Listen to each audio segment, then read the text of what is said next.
Hello everyone, I hope you are all well and welcome to the video.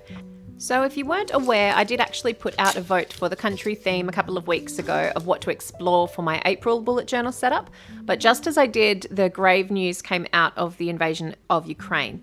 So it has consumed the media for weeks and has brought absolute heartbreak to so many Ukrainians and also to many of us around the globe that feel completely helpless to the situation. So by exploring the country and presenting it in a positive light here, I hope it can share an idea of peace and strength to the nation. I will be focusing only on its beauty and its history and try to take a neutral standpoint as I investigate. But one thing I feel necessary in stating is that I really wish the world was a united planet and that individuals could not get to a point of power where they can put innocent lives at risk intentionally. I don't believe in a whole country and its people being slammed for what crimes its leaders commit. So to the innocents everywhere, I wish you courage and safety. And finally, if anyone would like to contribute to the efforts of the Red Cross or UNICEF or the World Food Programme by donating, I have left their website links in the description box of this video. Okay, so getting started with our cover page, and firstly let me say I didn't realise how big Ukraine was.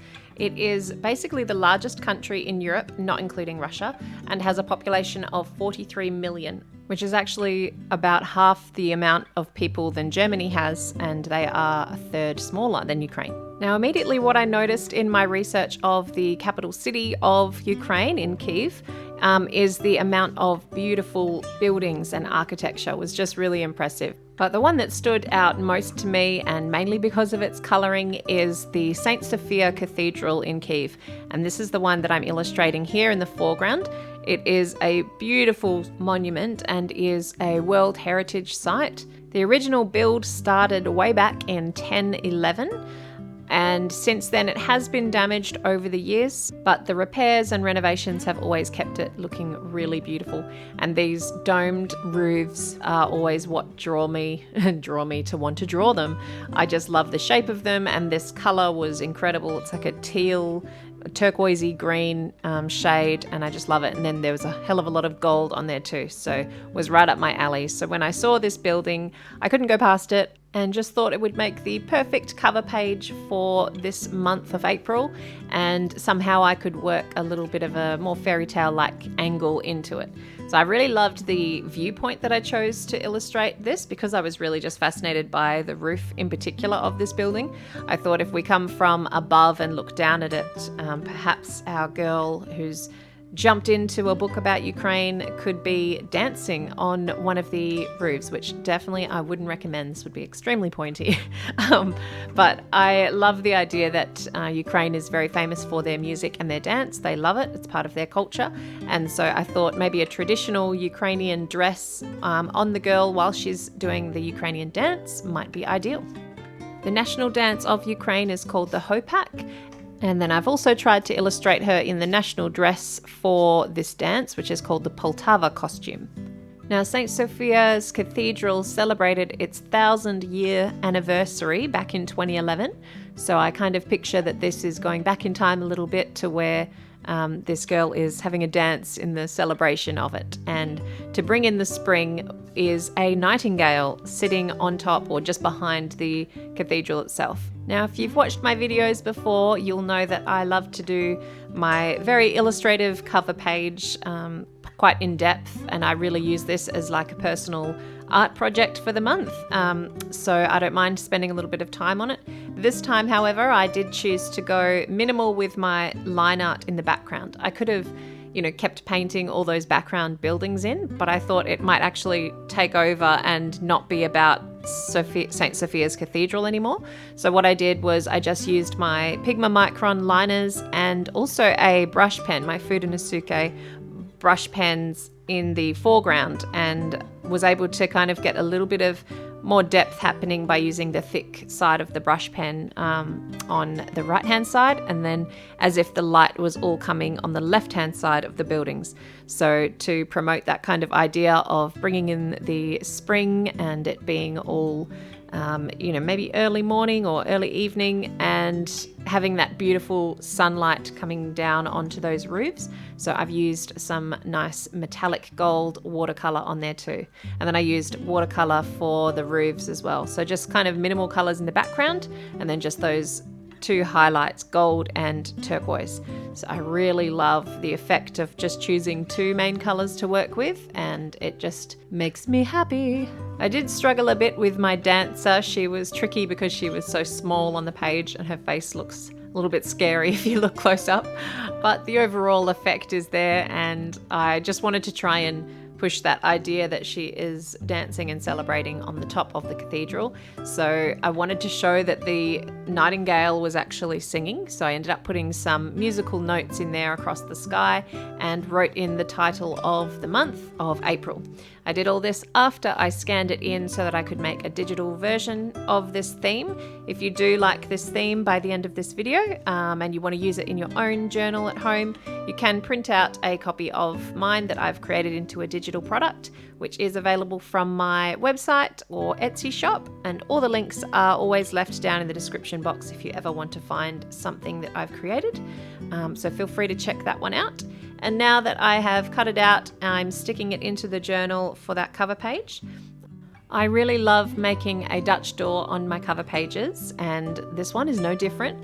I wanted to try and have a sort of double action cover/calendar page so that the bird is actually part of the calendar spread and shows through onto the cover page. So it was tricky to cut out because there was some finer details in there, like I had to lose the bird's legs, but it ended up working out okay because I had to just draw some new legs underneath on the calendar page anyway. So now I'm just finishing off this cover page with those musical notes, like I said, up in the sky, and the title of the month, which is April, in a little bit of a calligraphy font with a nice highlight of gold. And here's what the final spread looks like for my cover page.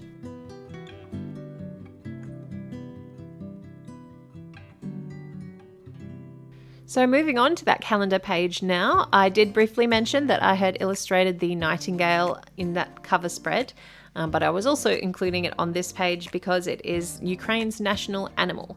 So it's an important element in Ukrainian folklore as a harbinger of spring and a voice of sweet, happy sounds. So the song of the nightingale has been described as one of the most beautiful sounds in nature, inspiring songs, fairy tales, opera, books, and a lot of poetry. So I found this as a great source of inspiration for the calendar page, and I thought of how I could tie this into the rest of the decorations for the spread. And I straight away thought that if it's a songbird that brings on spring, we need to have some flowers in there. So I decided to include the national flower of Ukraine, which is the very beautiful sunflower. Ukraine has such rich, fertile soil and is the world's largest sunflower seed producer. And it's one of the largest producers of wheat as well. And it gives the nickname the breadbasket of Europe because they distribute so much of the wheat to the rest of Europe from all their abundant land, and that's all rich with that beautiful soil. So yeah, these sunflowers were the perfect idea to put with the nightingale on this page. I decided to start with my fine liner to outline all the sunflowers within this arc sort of circle action. And I really like how this spread turned out because it's a little bit more minimal, yet it still has quite a lot of colour in and detail in there to satisfy my needs. I just really love the colors too. So when I get to the coloring, you'll see what I'm talking about, but I'm using beautiful rich yellows for the petals and then a lovely aqua blue for the sky in the background. And then that sort of illustrative style paired with my bird that I end up doing a little bit more work on with colored pencils to add a little bit of extra detail and sort of texture as well. It was looking a little bit flat. I think it just made a nice balance between that little bit of detail and then the bright sort of minimal style. And then to tie in the colors that I use in the decorating parts of this spread, I decided to use those in my calendar as well. So just the titles of each day and then the circles from where the numbers will be, I used those same markers just to sort of complement them. And here's a look at the final calendar spread.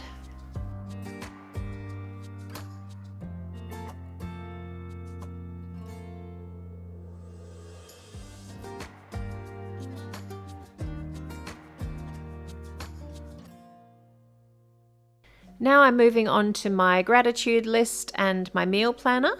So on this first page on the left-hand side, this has recently become my gratitude list.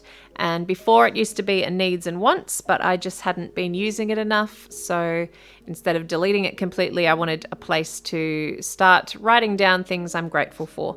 I do like having a place to write these down because I personally use my journal more for task lists, so I don't have a lot of writing space on my daily areas. So by having this spread here, I know that if I ever am feeling down or feeling happy, actually, it can work both ways. I'll go and just write a couple of sentences of how I'm feeling and what I'm grateful for.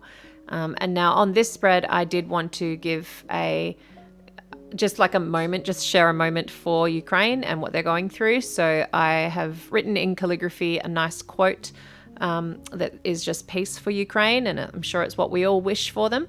And to illustrate it as well, I decided to use a dove, which is like the worldwide symbol for peace. But this dove in particular is from an art piece by Maria Primachenko.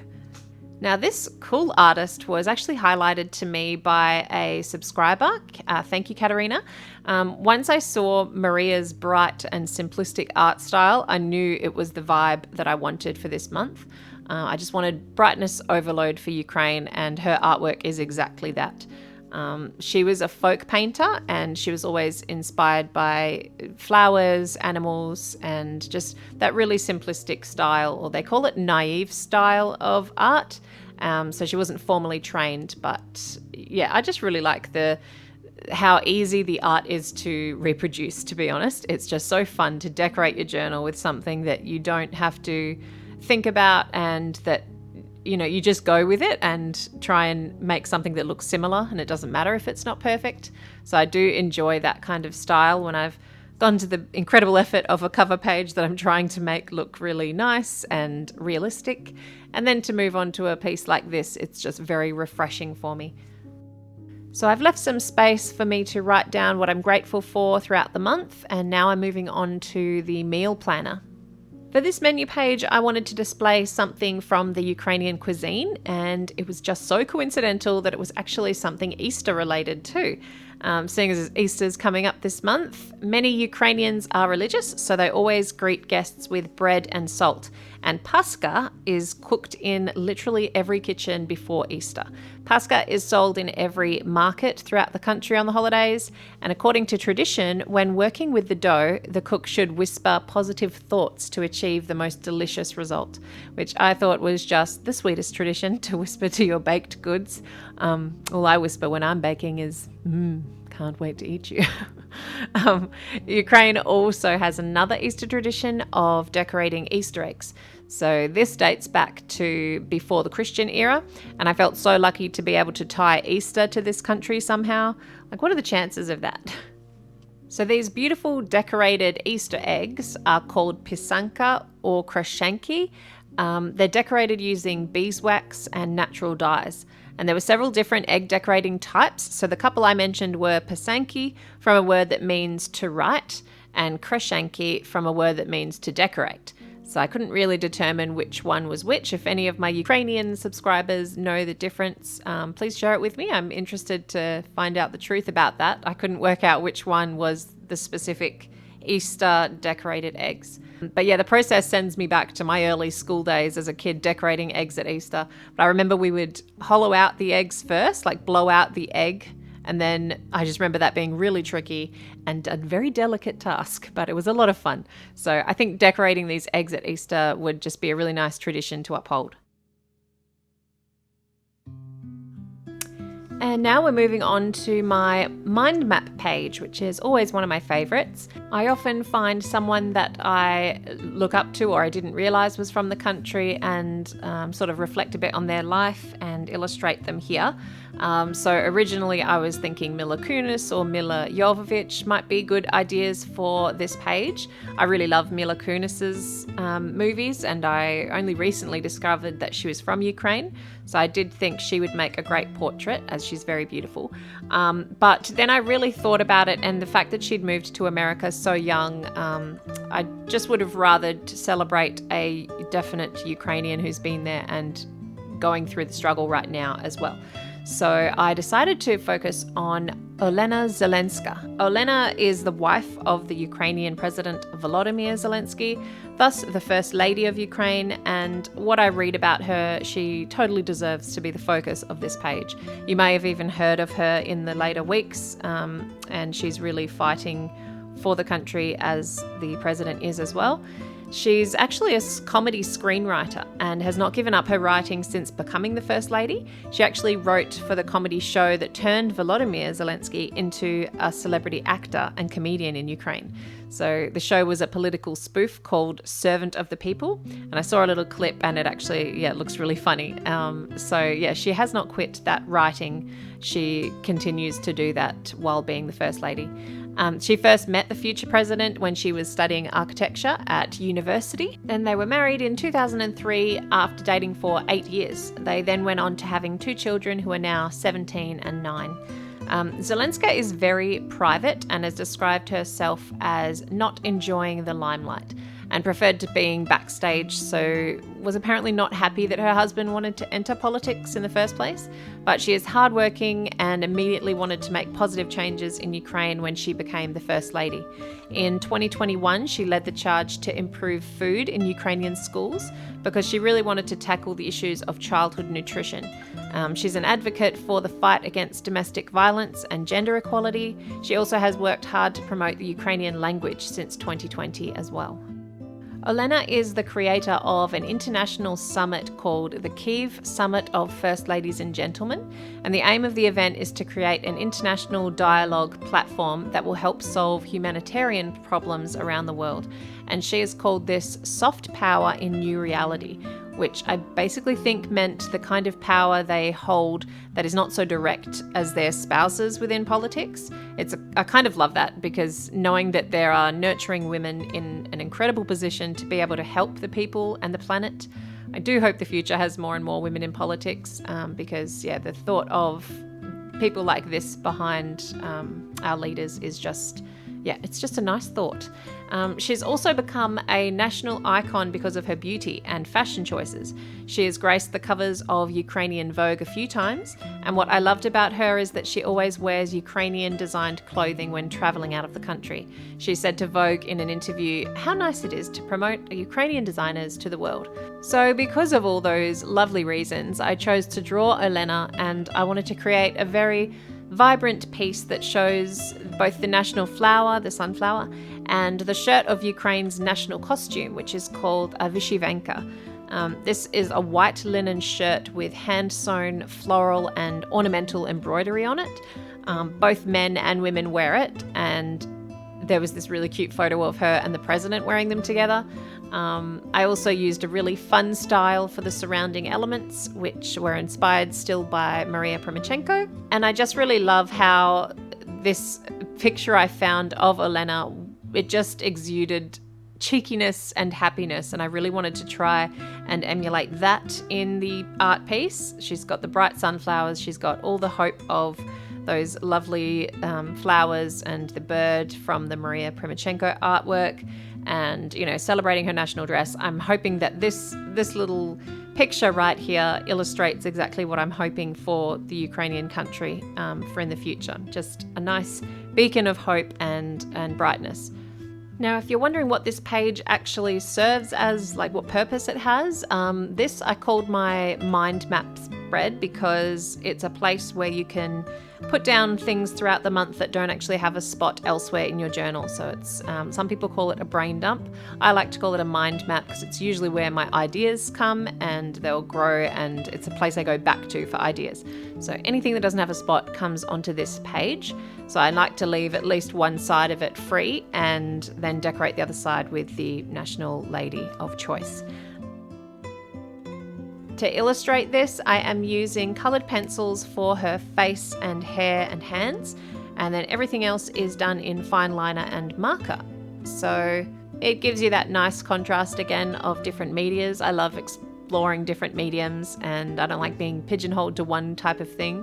I actually did a lot less paint this month than normal. Normally I hit the paint pretty hard but not this month. I just went for simple coloured pencil and marker mostly. And then once I had decorated this circle in the background to just really make this page stand out, it really needed some contrast in there.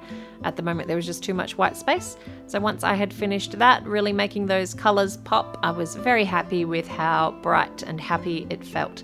So here's a look at the final mind map page.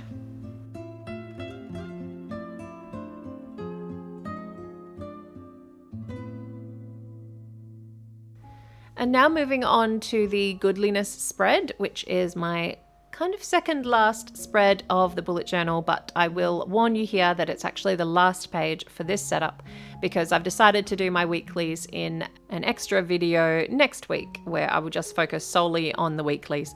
I actually included Friday, Saturday, Sunday, which is the first 3 days of April, in my March setup by accident, so I really didn't need to write those days again. So I'll just start fresh on day 4 of April in next week's video, where I'll focus on, additional sites of Ukraine. So for this Godliness spread, which is my habit trackers, if you haven't been here before, it's where I track all my good habits, hence the name Godliness. I decided to focus on a very cool place in Ukraine that would be great to see in real life, and it's called the Tunnel of Love. It's a semi-abandoned railway line in Kyiv, northwestern Ukraine. It's noted as being the most romantic place on earth. It looks enchanting, and it's a natural train tunnel. It's surrounded by green arches formed by trees on both sides of this single-track railway line. Couples travel from all over to see this romantic setting. According to local legends, couples who visit the place will have their wishes granted. Now, as much as I loved the photos of this train tunnel, I found it very daunting to want to illustrate it though. I didn't really know where to begin. I think it would have been best doing it in paint so that you could really get some depth as you see the leaves recede into the distance. But I didn't want to bring out my paints again. I just wanted to keep it simple as possible for this page. So in the end, I just tried to work on perspective and then added an extra piece of information from Ukraine that really set my inspiration going. And that is from a little bit of a local legend that I came across, and her name is Mavka, and she's a female forest spirit in Ukrainian mythology, with a dark fairy tale about how she lures young men into the forest and tickles them to death. But I did find the aesthetics of her character quite beautiful, and there is actually a Ukrainian movie coming out later this year called Mavka, all about her and based on the poetic play called The Forest Song. So I thought about how I could tie the two concepts together on this page and illustrate a beautiful forest spirit lady with long green hair and flowers all around, and the tunnel of love in one. So we'll just pretend that she is the one that grants the couple's wishes in the love tunnel, doesn't tickle the men to death, okay? Much more happy. And then I'm just using my markers for this page, just in the green and a few colors for the flowers, and trying to keep it all very green on this page, and even using a green Pentel sign brush pen to write the word Godliness as well. So keeping all those lovely green tones in it. I'm not overly happy with how the illustration is for the tunnel, but considering I didn't want to go to the lengths of using paint, I'm happy enough. It illustrates what the purpose is, and that's to define that this is the love tunnel. I also print out my habits, the calendars, the little mini calendars, rather than writing them in, and I've just stuck them down on the right-hand page. And then I'm ready to start using it when April rolls around. So as mentioned, I'm not going to do a weekly page this month, but I will be doing it, but it'll be in a separate video. So if you want to see more about Ukraine and more of how I'm setting up this month's setup, then come on back next week for the video on my weeklies spreads. And now we'll take a look back at the creations from today with the flip through, and I will also thank my latest patrons. Now, if you're not aware, I do have a Patreon page where I provide extra content and you can show support to me, which I am ever grateful for. Thank you so much to everybody who's a patron of mine. If you'd like to find out more about how you can support me through Patreon, just check out the link down in the description box. And thanking the newest members, who are Jennifer L, Stacey M, Valicia T, Heather S, Alice M, Caitlin B, JW, Christine M, and Katarina P. Thank you all so much for signing up. I hope you enjoy the content, and I really thank you for helping me continue to do what I love doing and provide you guys with.